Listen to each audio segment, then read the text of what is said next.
I'm going to share about my curriculum choices for my first and my fifth grader this year.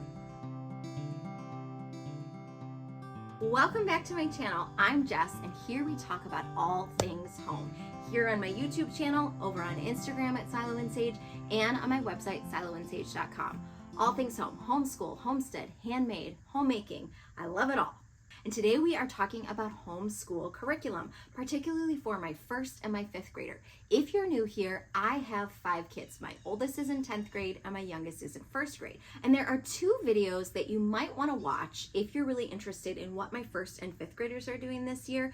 My morning work binder video and my video about the family subjects that we're doing this year as a whole family, the things that we're doing all together. Because honestly, that is the bulk of the curriculum for my elementary age kids. My older kids are doing some more individual learning beyond that, but my 1st and my 5th grader, the bulk of their learning happens during our family learning time. So if you haven't watched those videos, I will link them below, and I think they will be really helpful for you to get a good picture of how we do our learning here in our family, because we do a lot of learning together. We really value learning together as a family and not keeping it so individualized. But there are a few things that are specific to my younger kids that they're going to be doing this year. So I'm going to talk first about language arts. So language arts for my 1st grader and my 5th grader, most of it is going to happen during our family learning time. So we have paragraphs and picture books, which I talked about in that video, where we are doing family style lessons using picture books to talk about language arts concepts. So these could be grammar concepts, they could be creative writing concepts, they could be story elements and sentence structure. I use picture books to teach those concepts, and these family lessons are in the paragraphs and picture books guide that is in my shop. So that is a huge chunk of the language arts that my younger kids are doing. They also have a lot of language arts within their morning work binders, which are also in that video. Now, they also each have a reading response journal. So we have 2 levels of this reading response journal. I'll show you my 1st graders. Now, my 1st grader is not yet reading and fully writing on his own. He can write all the letters, he can write a few words. So his journal at the beginning of the year is going to be a lot of drawing and just like labeling things that he knows. Like he can write people's names, he can write a few words, but he's going to be learning as he goes. So this journal for him is going to be pretty simplistic and probably a lot of drawing. So you can see, I'll give you a good example. So here is one page, my favorite part. Draw your favorite part of the book and tell about it. He's probably going to be doing a lot of drawing. Maybe he'll write a few words down here as he learns them. That's okay. Let's see, what's another one? Draw a character. Draw an important or favorite character in the book and tell about them. I am not looking for him to be writing sentences yet, because he is still learning how to write words. So this is just going to be practice for him. It's going to be as much as he is able or wants to do, and it's going to be a lot of drawing, and that's okay. It still is letting him think about books or respond to books, which is the point of this reading response journal. He is demonstrating some of his reading comprehension. He's demonstrating some of the things that he, retained from the book, able to retell a story, and just kind of get in the practice of we read books and we respond to them, we respond about them in some way. So my 5th grader, his reading response journal looks a little different. So this one, there's a K2 level of the response journal, and there is a 3 to 6 level. So his journal actually combines the 2 levels. So he's in 5th grade, but there were just some of the pages from the K2 level that I liked a lot and I wanted to put in here. So he has a book log at the beginning. He has a vocabulary page, words to remember. So this one is from the kindergarten through 2nd grade level. What's the story mostly about? Draw it, tell about it. It just kind of gives him extra space to draw. Just think about things, beginning, middle, and end of a story. Then it gets into some of the 3 to 6 level, where you can see it's the same sort of concept, like draw and describe a favorite or important character from the book, gives more space to write. So I'm encouraging him to write more. Draw and describe a scene from the book. I'm expecting a little bit more depth from him, expecting a few more sentences. He's a pretty good writer. He's a good reader. He reads a lot of, really big chapter books. So I know that this is not going to be difficult for him, but I'm just giving him multiple opportunities to respond to the story in whatever way he wants. Here is one page of the journal where he's comparing different things in the book, like different characters or different places. So there's just lots of opportunities for the kids to respond to things that they're reading either on their own or things we're reading together as a family. Now, my youngest is still working through the activities in my Play Your Way to Reading program, because that is my play-based literacy program that teaches phonics through everyday life experiences and play. So I have an entire video that walks through my kindergarten shelf, and even though he's in first grade, so many of the materials that are on that kindergarten shelf are still really relevant, and he's still going to be using them. There's a lot of manipulatives, a lot of literacy activities, phonics games, just materials that he's going to be using for the Play Your Way to Reading activities. So if you want to know more about the Play Your Way to Reading program, you can watch that video, and you can also watch a video that Christina over at Rooted Home Life did about the Play Your Way to Reading program. She did a whole walkthrough of that program that was really great, and kind of did a review of the program. So if you want to, I'm going to link both of those videos below. But I believe that reading is best taught naturally and best taught through play and not through worksheets. So this is the only worksheet type thing. You can't even see that. This journal is the only worksheet type thing that he has. He doesn't have any worksheets that he's circling letters and none of that. So he has a lot of hands-on activities that he's going to be doing, and I expect that, knowing where he is right now in learning his letters and sounds and learning how to read, I expect that he's going to make a lot of progress this year. I know that he's going to kind of explode. He's been showing a lot of interest, and he's really been excited, and I think as we get into the school year, he's really going to get into it, and he's really going to grow a lot developmentally. So we're still sticking with that Play Your Way to Reading program and using the materials that we have on our kindergarten shelf. We're just now calling it a first grade shelf. Now, if you watched my video with my 7th, 8th, and 10th graders, you'll know that they are doing chemistry, but also nature journaling. Now, nature journaling is the way that I've always taught science in the younger years. In the younger years, we do a lot of just natural science, like things in nature and seasons and weather and animals, flowers, plants, gardening. And so nature journaling is a big part of that. So my younger kids are going to be doing a lot of nature journaling, and my older kids are still doing it also. But that is going to be a big chunk of their science, especially my first grader, because like I've said before, he's not really reading and writing, so that is perfect for him. So we're going to be doing some science read aloud books with the whole family, but also I might, be doing some books that I'm just reading to them. I also have this nature adventure pack that my older kids did, and my younger kids haven't really done it yet.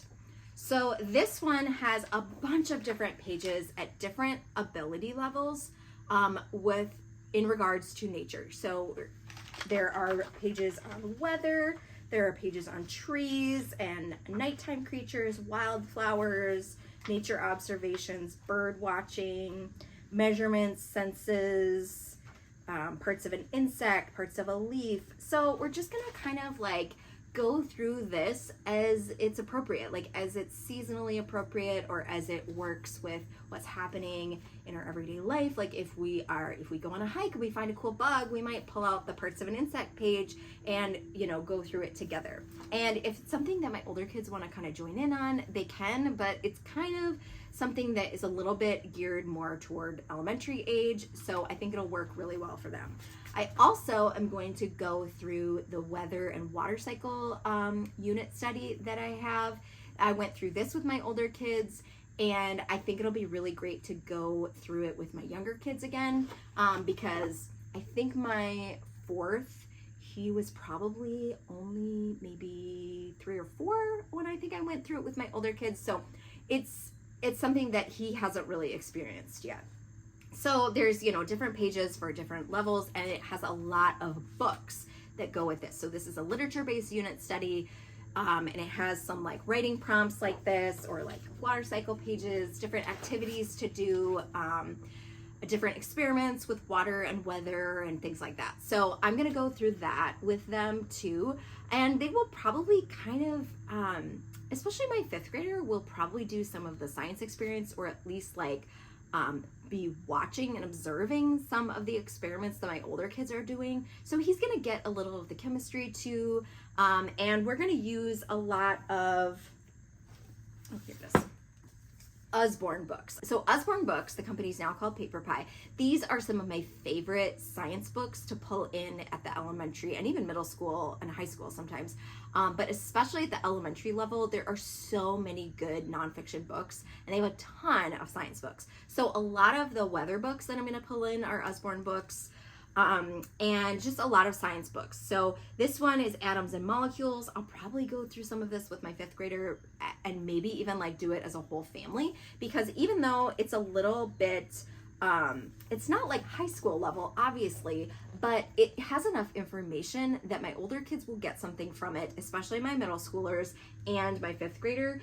And it talks about a lot of the same concepts that my older kids are going to be talking about, like atoms and molecules, their, states of matter, where do atoms come from, and the periodic table. These are things that my older kids are going to be learning about. So I like bringing that in, like those same concepts, bringing them in to the elementary level too, so that we can be all kind of learning about the same thing, just on different levels.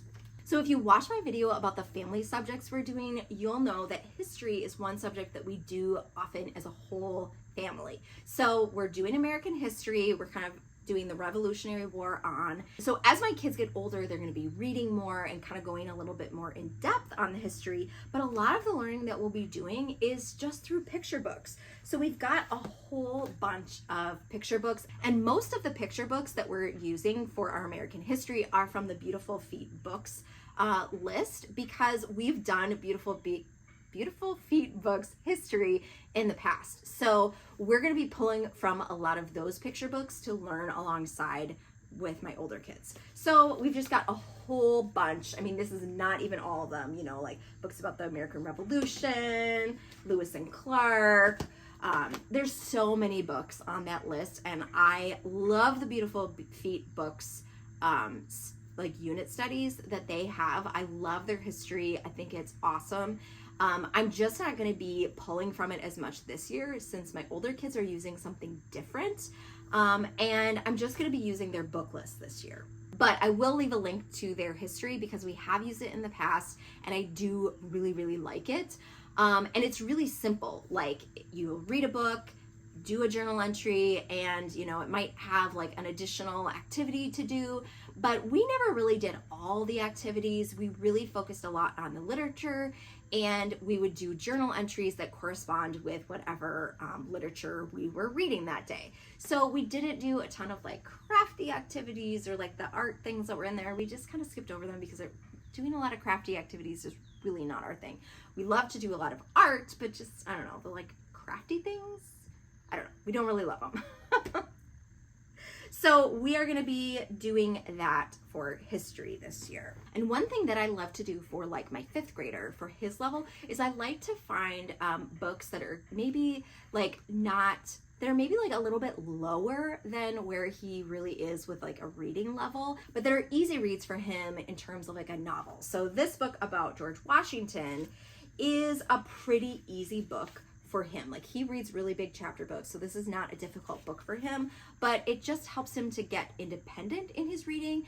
And so I can give this to him and say, hey, why don't you read this book about George Washington, since this is what we're talking about, and he can go and read this on his own. And so he may do like a journal entry and something he learned, or he might draw a picture about it, or he might write something in his reading response journal about it, or nothing. Like, he might just tell me about what he read, tell me a little bit about George Washington, or it might just add to his knowledge about something that we're talking and learning about as a family, but it's a little bit more his level and like easier to read and very enjoyable because it is a quick and easy read for him. Here are a few examples of some of the books that I like to have on hand for my kids to read as like extras for history.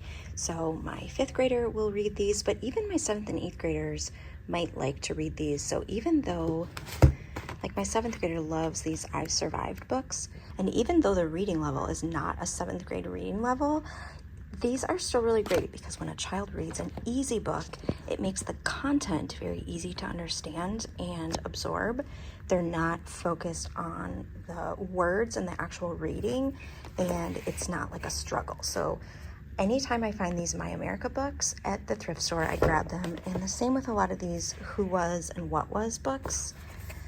There's a lot of great, they just have a lot of really great stories, and it's just an easy read. So the last subject that is individual for my 1st and 5th graders is math.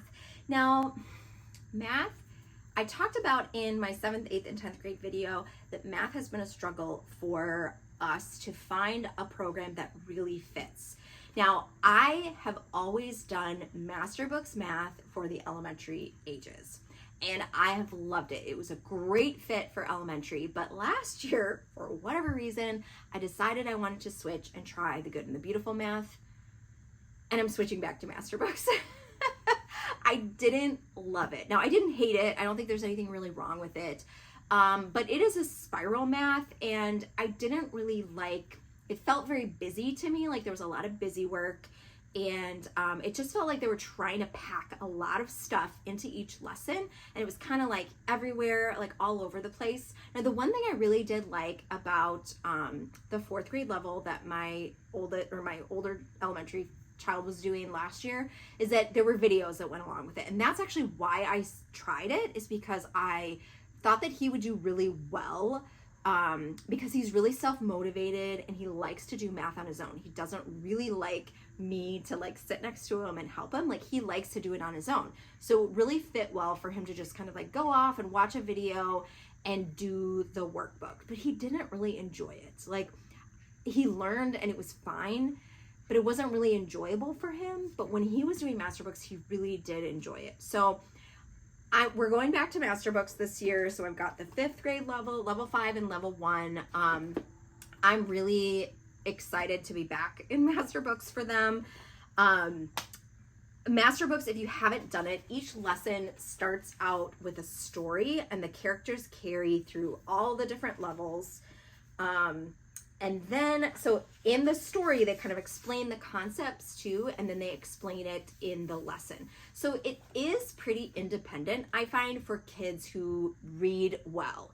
And if your child is really math minded, they're gonna be pretty independent in this, and they're not gonna need you to like be over their shoulder telling them what to do as much. Obviously, my 1st grader is not reading yet, so I'm gonna read the story to him.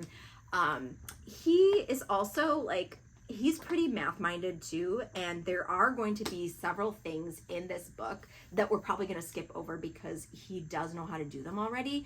And honestly, I'm not a huge fan of workbooks at the kindergarten and 1st grade level, so he still does a lot of math games. Like, we did some of the Good and the Beautiful math with him last year, but he disliked it so much that we ended up just doing a lot of math games and just organically learning math through everyday life, which is really easy to do at the kindergarten and 1st grade level. So we are still doing a lot of that. You'll see a lot of the materials that we use in that kindergarten video that I talked about. You can go back and look at that, and you can see a lot of the materials that we used for math and math games, and just a lot of board games and things like that. So we are going to be doing this, but at the 1st grade level, I'm not super strict on him doing all the pages, or if he wants to skip an activity, that's fine with me, because he's going to get these math concepts in other ways too. And because I know where he is, he's pretty strong in a lot of areas, but there are some things that I think Master Books does really well that I know he will gain a lot from.